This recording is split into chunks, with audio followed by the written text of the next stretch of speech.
Hi, everyone. I am Jenny Moore, one of the counselors at Southwest High School. I will be talking with you about academic planning for course registration in this presentation. Just as the base of academic planning, it's important to know that we are operating from a framework that we hope all students understand the importance of enrolling in appropriate, meaningful coursework throughout high school, with three goals in mind: meeting high school graduation requirements, meeting NCAA requirements if you're interested in D1 or D2 college athletics, and then meeting post-secondary admission requirements. So your high school coursework is the foundation for your post-secondary planning. And we know that most Southwest students go on to college after high school, with about 70% of our students each year going off to a four-year college, and then about 20% of our students each year going off to a two-year college. So considering high school graduation requirements as well as post-secondary admission requirements is important. So the different pieces that go into this academic planning process, which I will expand on in future slides here in just a minute, are all of these items laid out in these boxes here on your screen. So we want students to thoughtfully work through all of these factors as they are building up to that point when they're going to select their classes for the upcoming school year. So first of all, obviously, we want you to review graduation requirements and make sure that you are following those and meeting those and planning for those, as well as review college admission requirements and make sure that you are enrolling in courses that will help you in terms of the admission requirements for the post-secondary programs that you're interested in. Additionally, we want you to reflect on who you are. Compile that data about yourself. What are your interests, your abilities, strengths, career interests? Because all of those factors will also help you make informed course choices. Reflect on your post-secondary plans and make sure that you're choosing courses that fit those plans. We talk with students a lot about considering challenging yourself in your academic curriculum, but also providing yourself with that balance that you need to stay sane. And then throughout this process, we want students connecting with the resources that we have available to them here at Southwest to get help in making informed course choices. So starting with high school graduation requirements versus post-secondary requirements, I guess I should say, we have this grid for you to consider with the column over there on the left listing the different subject areas that students will take classes in throughout high school. And then the row along the top kind of lays out the standards or the requirements for high school graduation, for two-year college admissions, for four-year college admissions, and then for highly selective four-year college admissions. So highly selective schools are those schools that are very hard to get into, that are a reach school for almost anyone who applies to the school. So you can see that for high school graduation and for two-year college admission, the requirements are the same. So two-year colleges are basically looking to make sure that you graduated from high school. So by meeting your high school graduation requirements, you are fulfilling the high school curriculum requirements for two-year college admissions, pardon me. For four-year college admissions, though, things start to change a little bit. So there are some four-year colleges that might have more stringent admissions requirements than your basic minimum high school graduation requirements. So oftentimes a four-year college might be looking for more math, science, or social studies than what is required at the minimum for high school graduation. And then especially when you get into those highly selective colleges, the fact is that most students applying to those colleges will continue with all core classes throughout high school.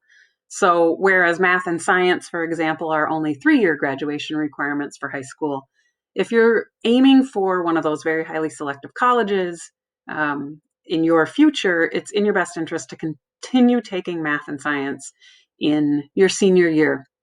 Additionally, in terms of four-year college admissions, it's just better preparation to keep taking math, especially perhaps science, depending on the area that you're planning to study, just to keep your brain in shape for those subjects because you'll have to take them in college. The other big difference here is world language. So world language is not a high school graduation requirement in Minneapolis public schools, though most of our students at Southwest do take a world language class simply because we are an IB school and world language is a requirement for the IB. However, when you look at four-year college admissions, you'll see that most four-year colleges are looking to see at least 2 years of a single world language on the high school transcript, if not more. And then some information about NCAA. It's important that if you are considering playing college athletics at the D1 or D2 level, especially the levels that provide scholarships, that you are fulfilling the NCAA eligibility requirements. So in order to do that, you must register with the NCAA and meet their academic guidelines. So you have to, your classes have to be approved by them, by the NCAA. There's more information about this on the Southwest website under the Athletics tab. And to be eligible to compete in NCAA sports during your first year at a Division I school, you have to graduate high school and meet all of the below requirements.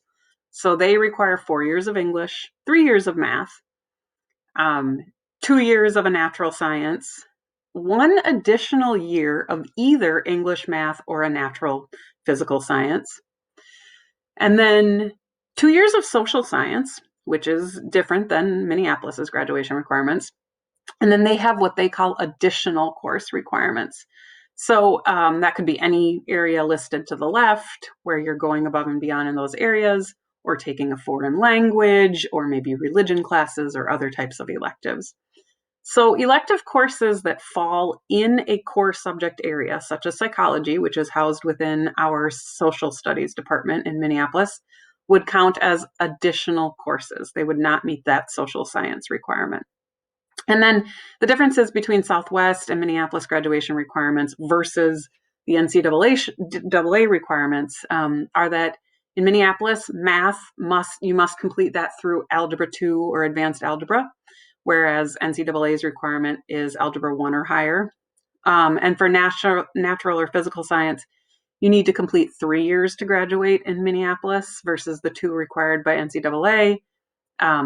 Biology, chemistry, and physics are all lab sciences. You'll see that the NCAA has a requirement of at least 1 lab science. And then the social science area of NCAA, they require 2 years, but in order to graduate from Minneapolis public schools, depending on what graduating year you are, because our graduation requirements recently changed in this area, you must complete either 3.5 or 4 years of a social studies class. So then this concept of compiling information about yourself. To be purposeful in making your academic course selections, you want to make sure that they connect to your interests, to your abilities, to career options that you might be considering. So if students have an interest in going into the field of medicine or being a paramedic or something like that, which a lot of our students tell us year after year that they are, IB biology or other science classes, I should say, and other science classes, will be extremely important for you to think about taking in high school because they're going to be directly relevant to what your future goals are. Or if your dream is to become a writer, you want to choose high-level English classes to really prepare you and develop those writing skills. Or take our English electives as well. We have a creative writing option for 12th graders. Or if you're somebody who has a lot of strength in design and more hands-on activities, you want to be thinking about taking some of our career or tech ed classes. Okay, this whole challenge versus balance factor. So we always encourage students to challenge themselves when they are selecting their courses. College admissions offices look for rigor on high school transcripts, but also we know that that's where students' brains grow the most, when they are challenged. When work isn't just all easy, that's where you're really truly learning and developing those skills to persevere through challenging material. And we know that that's what's best for growth in your brain. However, we also kind of sounds like we're talking out of the other side of our mouth here, but we also really recognize how important your mental health and your stress levels and your quality of life are. So these are equally important considerations. So to strike that nice balance between challenging yourself and making sure that you are balancing your curriculum, your load, your course load, think about the activities that you involve yourself in your life, both inside and outside of school. Are you involved in sports, clubs? Are there other activities that you're involved in? Do you have responsibilities at home or with your family? Do you work? What else is on your plate in addition to school? What is realistic to try to take on in terms of a course load? And then again, we also want you to think about your academic strengths, your interests, or your areas for growth. So if there are subjects that you really enjoy and find easy, by all means, we definitely want you challenging yourself in those areas. But if there are subjects that you find especially difficult, it is perfectly okay to give yourself a break in those areas. You don't have to take the most challenging class in those areas.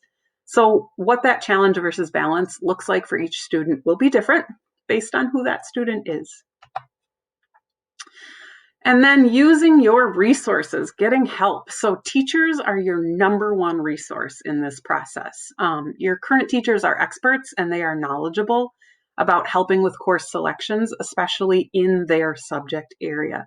So your current English teacher, for example, is your absolute best resource to provide you with information about the English options available to you next year. Teachers will be holding information sessions. So it's very important for students to take advantage of attending those different information sessions to learn about the upcoming courses that you're going to have to choose from when you select your classes for next year. Teachers can also make recommendations for you about which classes they think might be a good fit for you based on their experiences with you as a student this year. So we ask students to take those recommendations seriously because teachers do put a lot of thought into that conversation with a student. But then we also ask students, again, to consider their own strengths, their interest level, their pass grades, and that balance factor. So sometimes you might have every single one of your teachers telling you to take the most highest level class in their subject area because they just know that you are wildly capable. And you're going, okay, but I have all this other stuff going on in my life. I can't do all of that. And that's okay. So take those recommendations seriously, but also know yourself and make sure that you strike that balance. So other resources are us, your counselors. We also will be holding information sessions in addition to teachers. We will have information sessions about PSEO, about NCAA. Again, you can attend the sessions with teachers to get subject information from teachers.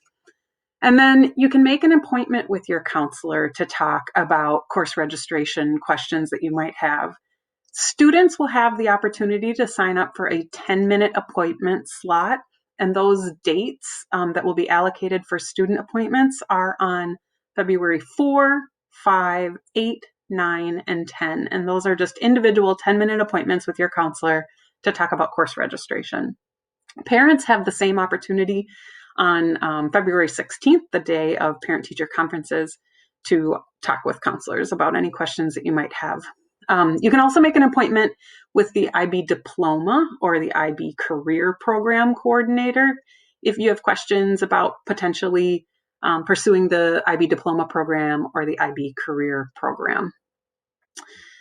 And then the Southwest Course Registration website is our home page for all information academic planning and course registration related.